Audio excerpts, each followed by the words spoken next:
At the centre of the storm is Meghan Markle's upcoming appearance at a luxury event in Australia known as the Besties Retreat. Australia has slammed the door on Prince Harry and Meghan Markle, and the fallout is massive.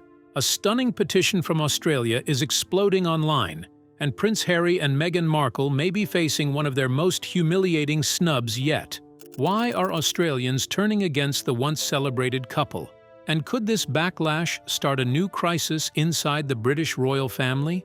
Join us as we uncover the drama, the petition causing panic, and the royal turmoil nobody saw coming. The announcement that set Australia on fire. When the Sussex camp put out the news that Harry and Meghan were heading back to Australia in April 2026, they probably thought it would land better than it did. The announcement laid out a mix of private, business, and philanthropic engagements across Sydney and Melbourne, with no mention of royal duties or official status, nothing that should have set anyone off. But it did. The moment it came out, it was everywhere. Social media, news sites, and royal commentary channels, and within hours the response had turned unmistakably hostile, moving faster than anyone in their camp could have reasonably anticipated. Australia last saw them in October 2018, during a 16-day South Pacific tour when they were still newlyweds and working royals. Crowds packed Bondi Beach, Taronga Zoo, and the Sydney Opera House just to catch a glimpse of them, people lining the streets for hours for something that lasted maybe 30 seconds. Meghan was pregnant with Archie at the time, and that added something to it, a sense of occasion that went beyond the usual royal visit. The country felt genuinely picked, and the mood showed it.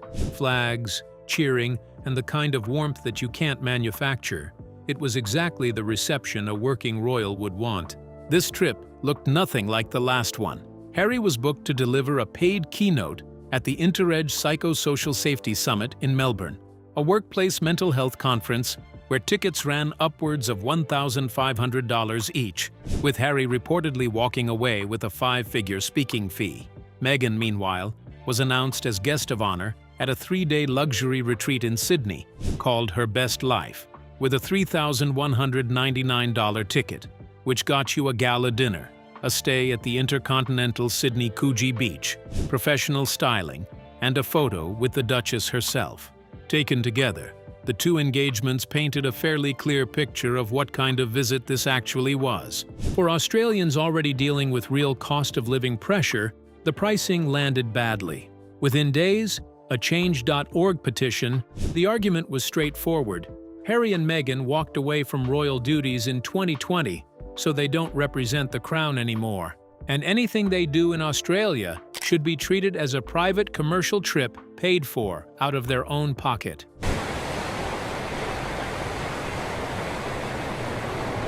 What began as a petition moved fast into something much bigger, with federal politicians weighing in, royal commentators on both sides of the argument, and media personalities from outside Australia picking it up and running with it. The Sussex camp had expected to arrive on a wave of good feelings about mental health and philanthropy, and instead walked into a PR fight that hadn't even hit its peak yet. As the backlash grew, what started as a simple complaint began to feel like something much bigger, something Prince Harry and Meghan Markle couldn't ignore. So how did a normal visit turn into such a big public reaction? And what does it say about how Australians really feel about them now? The petition that spoke for a nation. Most petitions go nowhere. They collect a few hundred signatures, maybe a brief mention somewhere, and then disappear. This one didn't. It gathered thousands of signatures quickly, and the comments people left alongside their names were blunt in a way that public statements rarely are, frustrated, and not particularly interested in being diplomatic. If anyone wanted to understand how Australians actually felt about the Sussexes right now, the comment section was about as direct a read as they were going to get. One commenter put it plainly: the couple had been handed more money than most people would see in a lifetime, and could pay their own way. Another called the visit narcissistic, self-aggrandizing, and nothing more than shameless self-promotion dressed up as something meaningful. The third was shorter about it: not a single cent of their tax dollars, full stop. A fourth made the case almost legally. Harry and Meghan chose to leave.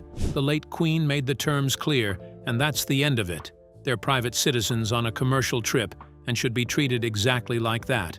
Harry and Meghan resigned from royal duties and gave up the privileges that came with them.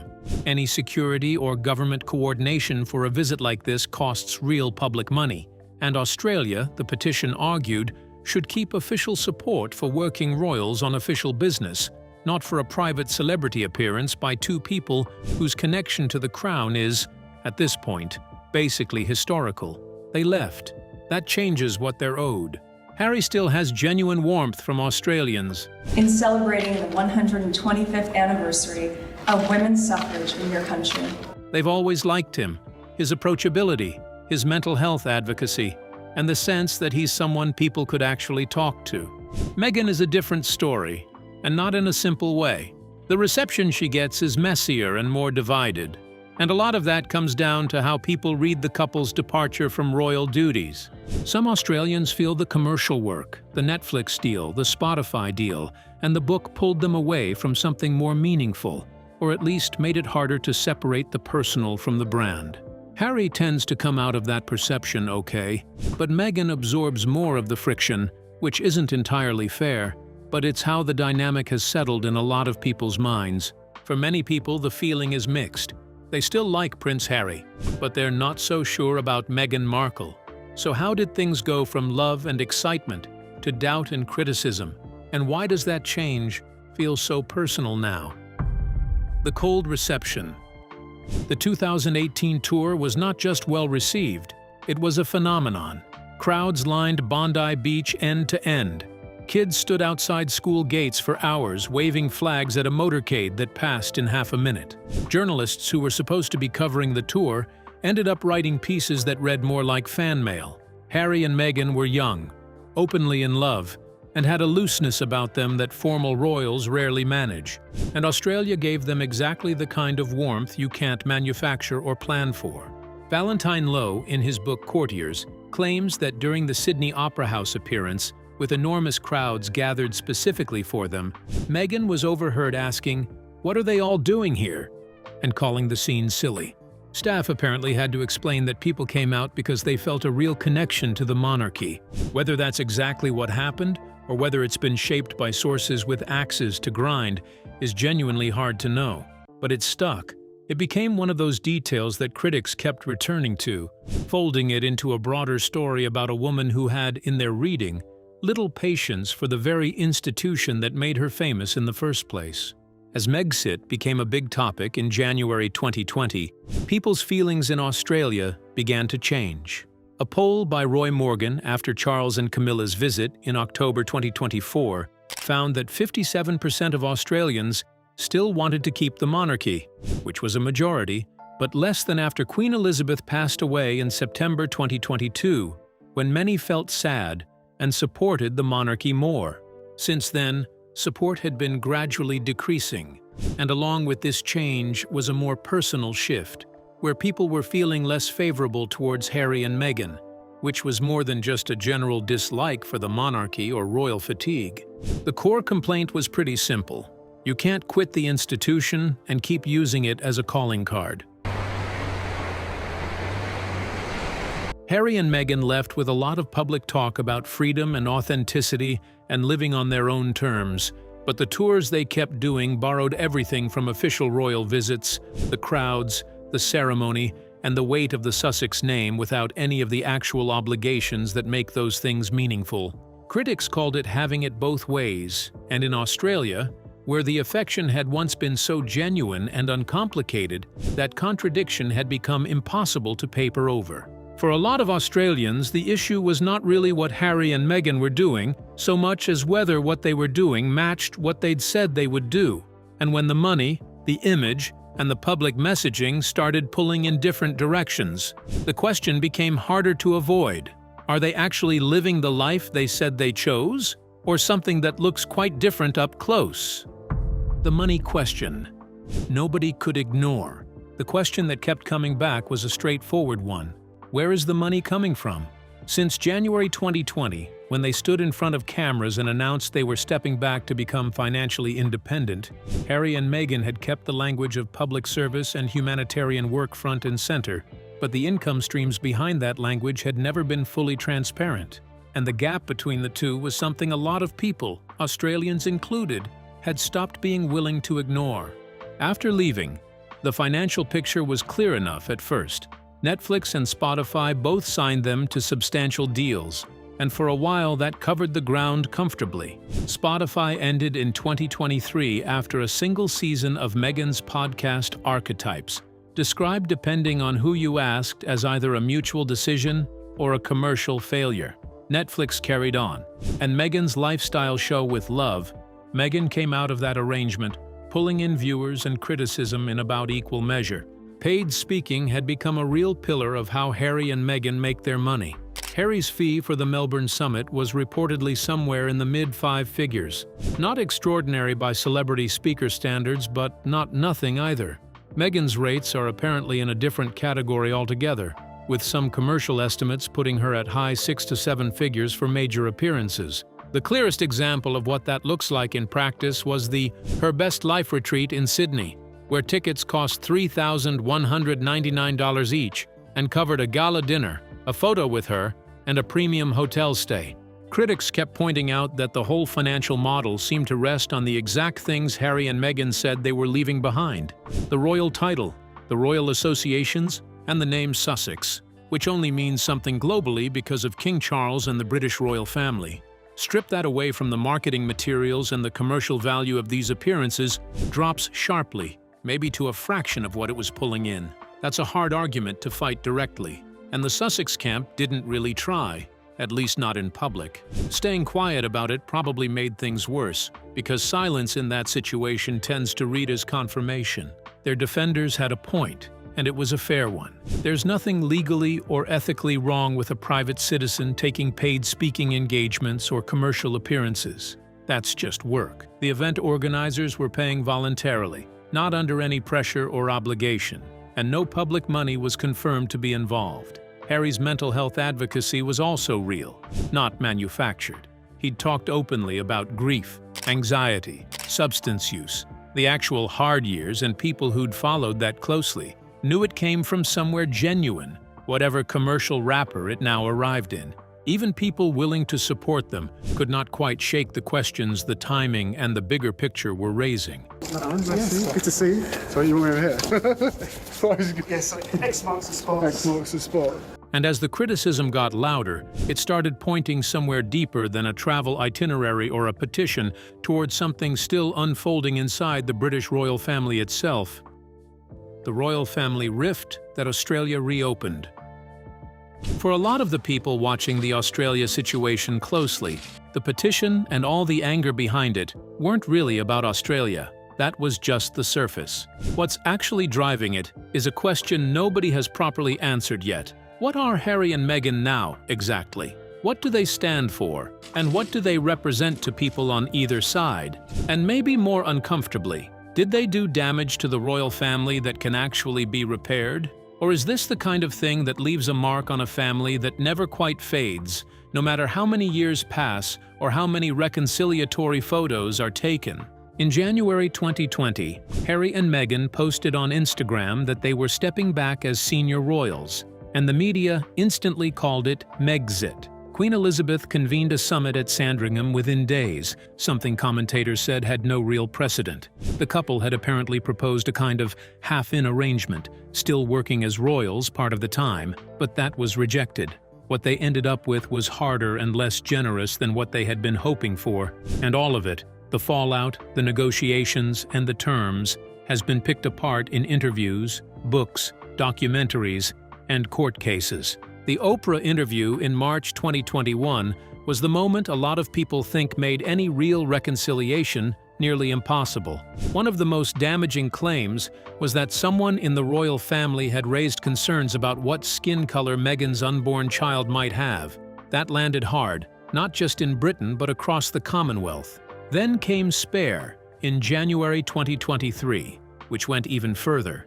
Harry described what he said was a physical confrontation with William, painted a picture of Charles that senior palace figures found genuinely hurtful, and handed critics a long list of grievances they kept pulling from for months afterward. By early 2025, Harry had lost his long legal fight to get taxpayer-funded police protection restored when visiting the UK.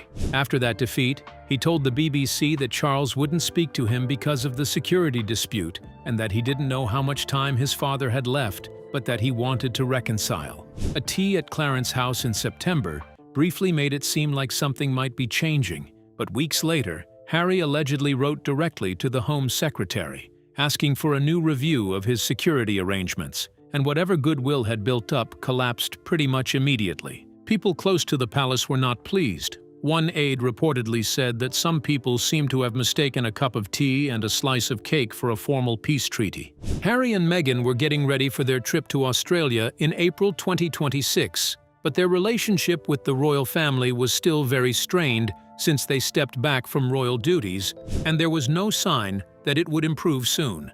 William was not talking to Harry and seemed to have decided that they wouldn't reconcile for now. Charles, on the other hand, cared for his son but didn't want to go against William or risk hurting the royal family further, which was already in a delicate state. So the trip to Australia, which was publicly called a small charity visit, was actually filled with family issues that no one was close to fixing. Princess Diana's shadow was looming large over all of it, so the real question was simple. Could they win people over the same way she did, or would Australia deliver a very different verdict this time? The Diana shadow and what Australia really represents. About 30 years before Harry and Meghan landed in Australia, Diana had done something very similar there. Sydney was where she ran her post-divorce relaunch. Her first big solo international tour after the marriage to Charles fell apart, and it worked in a way few people had predicted. She went in as the wronged wife, the palace outsider, and came out the other side as something else entirely. One of the most genuinely beloved humanitarian figures anywhere in the world. The people covering Harry and Meghan's visit, who knew their history, weren't missing that parallel. Whether the timing was intentional or just a quirk of the calendar, once someone pointed out that parallel, you couldn't unsee it. Diana landed in Australia in November 1996, already stripped of her HRH title, officially cut loose from the royal structure, and painted by certain people inside the palace as someone difficult, destabilizing, and not worth the trouble. And then the crowds showed up. Enormous, adoring crowds. She walked through hospitals and community centers and public engagements as if none of that had touched her, and didn't argue her way back into relevance or push back loudly against what had been done to her. She just showed up and was herself, and it turned out that was enough, because the institution looked smaller for having let her go, and she looked bigger for having survived it. Harry and Meghan are trying to pull off something similar, or that's the idea anyway, though it hasn't landed the same way. They do have real supporters, people who believe, with good reason, that the British press went after Meghan in ways that were shaped by racial bias, and that the palace watched it happen and did nothing when it had every opportunity to step in. That's not a fringe position. Harry's work through the Invictus Games is genuinely respected across the board, even by people who can't stand anything else about his public life. And the way he's talked openly about his own mental health has probably moved the needle on that conversation more than most official campaigns ever will. He made it personal, which is exactly what makes it land. But the Diana comparison also shows exactly where the wheels come off. Diana didn't sell tickets to herself at a luxury hotel retreat. She didn't charge 5 figures to speak at a corporate wellness event. What she did was show up in Angola and walk through a live minefield. She sat with AIDS patients when most public figures wouldn't be photographed near them. The sacrifice wasn't something she narrated afterward in a Netflix documentary. It was visible, it was physical, and it cost her something you could see. That perception of selflessness was the whole engine of her public power, and it worked because nothing about it looked like a business model. Harry's and Meghan's approach makes financial sense, and people can argue the pressures that pushed them toward it were real and unfair, but the commercial structure around them makes that same perception almost impossible to build. The two things pull in opposite directions, and no amount of positioning closes that gap. Australia is a real test then, whatever the noise around the petition and the commentary. Not a test of whether they can survive a bad headline, but whether they've found a version of themselves after the palace that actually holds together, feels real, and makes people want to root for them without having to buy a ticket first. Australia, then, isn't just another trip. It's a big moment that could shape what Prince Harry and Meghan Markle do next. So as all eyes turn to them, the big question is, are they moving forward or starting to lose their grip? What comes next for the Duke and Duchess of Sussex?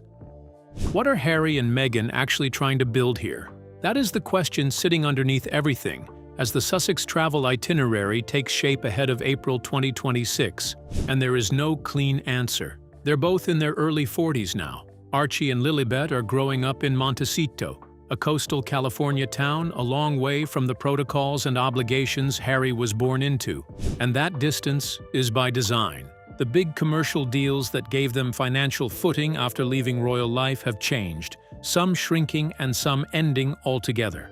Their relationship with the royal family is about as strained as it's ever been, and the public sympathy that once followed them has curdled into something harder to read, more conditional, not as freely given as it used to be. Meghan's path, at least compared to Harry's, looks more thought through. Her lifestyle brand as ever launched in 2025 and got real media traction, placing her in the aspirational wellness and domestic elegance space, the kind of territory that has worked commercially for other celebrity brands before her. The Netflix show With Love, Meghan kept running, keeping her present in the American cultural conversation in a way that felt consistent with the identity she has been building. A podcast with Lemonada, Confessions of a Female Founder, was reportedly in development, pointed squarely at entrepreneurial and professional women, which is pretty clearly her core audience at this point. Royal expert Richard Fitzwilliams commented early in 2025 that Meghan seemed genuinely happy in California and went further, saying she had shown signs from the start of being ill-suited to royal life and had simply found the way of operating that fits her better. Harry's situation is harder to read. People close to him, or at least claiming to be, described someone that has genuine regret, not exactly about leaving, but about how some of it was handled, and what the years of very public conflict with his family had cost him personally. The Invictus Games remained the one part of his public life that almost everyone could agree on, generating goodwill across people who disagreed about everything else connected to the Sussexes. His mental health work got similar credit, seen as credible rather than performative. But outside those two areas, what Harry is actually building is less clear, and the legal battles and public statements about family matters have worn down support even among people who had started out firmly on his side. The Australia trip lands right at that tension point. It is partly commercial, even if the language around it leans toward philanthropy and service. It is also a test of whether the Sussex brand can generate genuine warmth outside the US, where their support is strongest, and where the weight of British class dynamics and royal history doesn't sit as heavily on how people receive them. And it's partly, if you believe the people saying it, an attempt to prove continued global relevance, at a moment when analysts and commentators are asking more directly whether the Sussex media and commercial model can actually hold up. History has not been generous to people who try to live between two worlds without fully choosing one. The royal family has a long memory and a proven ability to simply wait things out. The critics are not going anywhere either, and the Australian petition, still collecting signatures day after day, is a fairly clear signal that something in the relationship between Harry and Meghan and the Commonwealth has changed in a way that probably can't be walked back. When the plane touches down in Sydney and the cameras start rolling, the people watching won't be carrying the same goodwill or the same curiosity they had the last time a Sussex motorcade moved through Bondi. So was the petition a genuine civic protest against entitlement, or just a coordinated pile-on against two people who walked away from a system that wouldn't protect them? Share your thoughts with us in the comment section. Remember to like, share, and subscribe for more. Also, click the next video showing on your screen. You will enjoy it.